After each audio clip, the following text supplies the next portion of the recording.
Hello everyone. So today I'm going to have a look at the RSM-5 by Nady Audio. This is a studio ribbon microphone.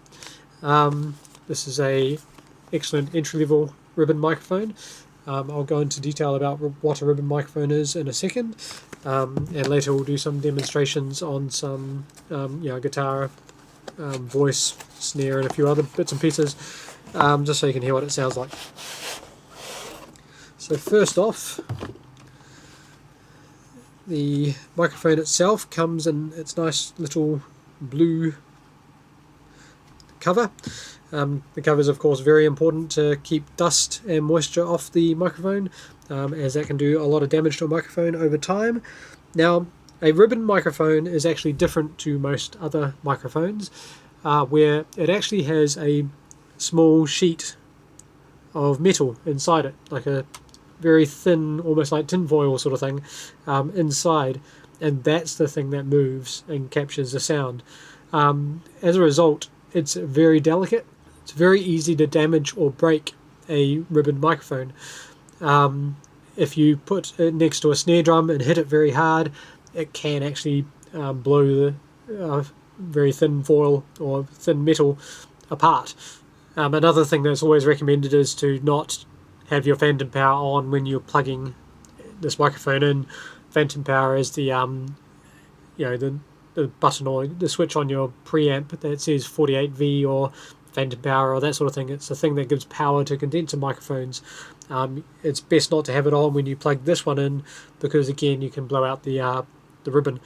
So this is a figure of 8 ribbon microphone. They typically all are. So it's going to capture sound from the front and the back, and which is a really cool thing for getting a lot of room in the sound, a lot of natural sound, as well as you can use it for mid-side recording, which is where you would put the figure of 8 microphone this way, put a direct microphone on top that way, to record, say, a acoustic guitar or a piano or other instruments, and then you do a couple little tricks in your software, your DAW, and it will turn it into a kind of a stereo image, which is really good for mixing the style of stereo image. It doesn't cause problems as other stereo images can. So that's just something you can do. Sorry for getting a bit technical there, but it's just an option that is available with these sorts of microphones. So why do people use ribbon microphones? Because they are perhaps or arguably the most realistic microphone. They capture the most realistic sound.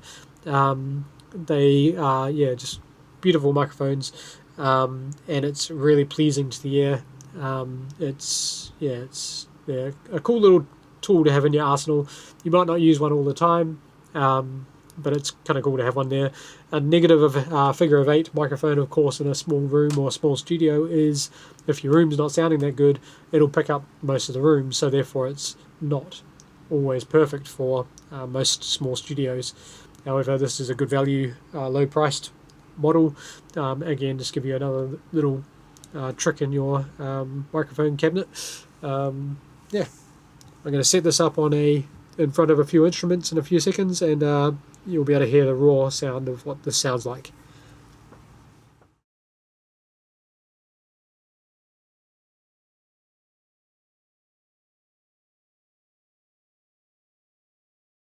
Okay, so this is the RSM-5 ribbon microphone from Nady Audio.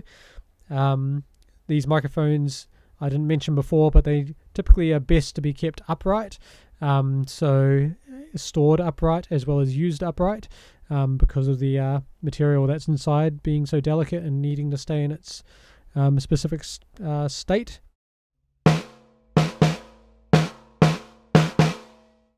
This microphone has a figure of 8 polar pattern, which means it captures equally behind as it does in front, as I'll demonstrate using this shaker.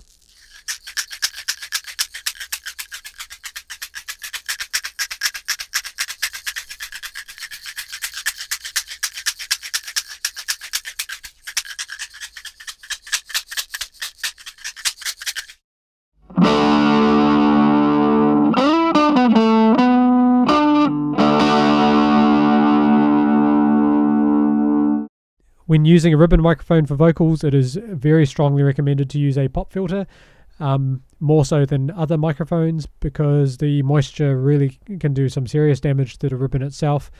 So yeah, typically always use a pop filter. This is what it sounds like with the pop filter on, and this is what it sounds like with the pop filter off.